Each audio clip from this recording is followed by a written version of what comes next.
Researchers from the University of Zurich are facing possible legal action due to running an improper and highly unethical experiment, as one of Reddit's lawyers, Ben Lee, has described it. The researchers deployed AI chatbots to a popular... This is crazy. Sorry. To a popular debate subreddit called r/ChangeMyView, which is primarily a place where users post their hot takes or opinions and have an open conversation in the comments. The bots made more than 1,000 comments over several months pretending to be real people in order to debate in these discussions, with the idea behind it being to find out if an AI is effective at changing a real human user's mind. However, where things get a little sketchy is that these AI chatbots were diving into sensitive topics such as racial issues, domestic violence, and more, with some bots even going into the OP's account and trying to determine, they were explicitly instructed to determine who it was that they were trying to debate so they could make a more tailored comment in order to debate them more convincingly. So they were, oh man, dude, it's not in our notes, but they were asked to go through and try to profile them, try to figure out their age, race, area where they lived, what their interests were, and then told to crap out an argument that would try to change their mind.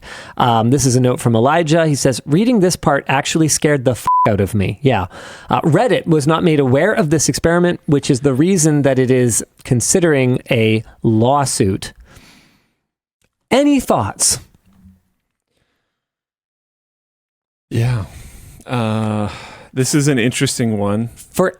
Oh, no, go ahead. There's been a lot of stuff about AI manipulation going around lately. This was a big part. Another big one, and I noticed this too, but didn't really fully put it together until I saw other people start talking about it. But a lot of different AI chatbots, in my example, and most of the examples that I saw, because I think it's probably most commonly used, ChatGPT, but other ones as well, have started just really... gassing up the human in the interaction. No matter what you do, they're like, oh, you're so amazing. That was such a smart thing to say. I was asking it questions about the Canadian election, trying to get ideas of the policies of different people and stuff like that. And every single time I would ask it a question, it would be like, that was a very good question to ask. And I was like, this was a really basic question. And why somewhere in a data center, carbon is being emitted in order to produce those words. Yeah. Maybe it was a really good question to ask. And maybe it's better than asking those questions after the election, like we saw spikes in interest after the November elections in the States. Yeah, it's rough. But yeah, apparently this was what did I just vote for again? Apparently this is totally a thing. Recently, they started really just being crazy positive and just pumping people up super hard. And a lot of it's because people like that. So that's going on. And apparently it's going to be dialed back because it's a little bit too obvious. It's too much. But I suspect it's still going to happen at least a little bit. And people are starting to realize that when you are talking to these chatbots, they are actively looking at your entire history of conversations all the time. So that's... I didn't actually necessarily realize that. A lot of people think a new chat is fully isolated. It's not. They will you can ask it things about yourself. I will ask it something. Hold on though. Is this identifier cookie based? Because I don't even have an account. So if I just go use it, then theoretically I'm know isolated, about that. Right? Mine is within my account for sure. Right. Okay. Yeah. Okay. Carry on. Sorry. I can ask it something about does this seem like a good fit for me?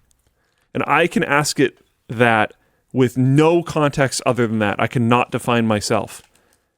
And it'll be yeah, because blah, blah, blah, blah, and it'll bring up things about the lab. It'll bring up things about floatplane. It'll name floatplane just out of nowhere. Sometimes I'll ask it about some technology thing and it'll be this could be good for floatplane. And I haven't talked about floatplane in maybe a couple weeks, but it still recognizes that because I've talked about floatplane before. It happened to me a few days ago Crazy. and scared me. Yeah. Because I had completely forgot this was a thing. And I was asking it some innocuous question. It's like, this thing that's related to extremely specific things that you asked another time. And it was destabilizing, I'll put it that way. I'm the security risk then. Maybe I shouldn't be posting all of our data into it. Yeah, maybe you guys shouldn't be chatting with AI so much. I gotta confess, I feel like this is... I don't do it that much, really. I feel like this is somewhere that I'm kind of falling behind a little bit because I don't use... I honestly use it most often for experiments. Like, somebody told me recently that, they're hallucinating like way less now, because I was making this argument that we will all become dumber for using it. And I think my biggest example of that has been people calling on chatbots on Twitter, X or whatever. The like @Grok is this real thing? Yep. And then just always taking the answer of that at face value. Yeah, I saw a really interesting Huge one problem. that was someone asked Grok if it's true what the current U.S. administration said about increases in military recruitment, and Grok's like, "Yep," and they're like, "Hey, Grok, isn't it true though that any increases in recruitment now are a result of Joe Biden's policies?" And Grok's like, "Yep, right, but doesn't that seem like important context that you kind of left out, Grok?" But that's the thing, and That's I'm a not problem even, with like... I'm not even saying that Grok is somehow, politically leaning one way or the other. Sure. I'm just saying that that's clearly a flaw in any kind of AI system, because there's no way that it's going to be able to provide all of the relevant context, because if it was, then it would just crap out a link to Wikipedia every single time you asked it anything. I don't know if it tells you when it makes them night author. I don't fully believe that, but sure. It says that's a specific feature called memories, and it tells you when it makes them. And it's quite literally never told me that it's made a single one, so I'm not so sure about that. Maybe it's just not very obvious. I don't know. But either way, I'm not necessarily trying to turn it off either. But it's just interesting. So I ran a thing where I tried to do at least one query a day, and I would fairly intensely fact check it every time to try to see like how often is it more or less hallucinating. And it's still really often. Yeah, this is... And people just take it fully at face value. It's so crazy to me. Nippleless Cage in Floatplane Chat says, I asked Grok something about Elon Musk, and it said, that's because he was the founder of Tesla. And when I corrected Grok, it was like, oh yeah. Yeah, but that happens like all the time. Like people are really only correcting it on the things that they automatically detect as wrong. But it's wrong a lot more often than you probably think. Yvonne and I have been car shopping recently. And like I said, I don't know. It doesn't mean it's not helpful, to be clear. I feel like I'm falling behind the times in a sense, because it would never occur to me to just... She typed up a profile of herself and was like, what car would you recommend? A cool car for cool moms. Kind of here's what I do with it. Here's how many kids I have. Here's what I'm driving right now. Here's what I like about it. Here's what I don't like about it. She like kind of gave it a whole thing. And to its credit, it crapped out basically the same cars that I had painstakingly narrowed our search down to. But it also got a bunch of little things wrong about them. Yeah. And because I had done all of that research very recently... So you actually knew. I knew. But it looks really legit. It's really convincing. So if you didn't already know, you might not have questioned it. And I think that's happening like way too much. Anyways, sorry. But where did we start here? We're talking about trying to debate people on Reddit. They're getting in trouble for this or whatever. The next line on here that you had to read was, Reddit was not made aware of this experiment, which is the reason it is leading to a possible lawsuit. I think I did read that, but it's okay. I'm really happy this experiment happened. Really? I think people need to know this. Well, I mean, for me, the main thing that I took away from this is the experiment we know about. Yeah. There are not experiments that are running that are this. And I guarantee you. Well, constantly. I mean, isn't that the entire Twitter platform now? As far as I can tell. I cannot tell the difference between the people and bots anymore. But this used to happen because it was paid people.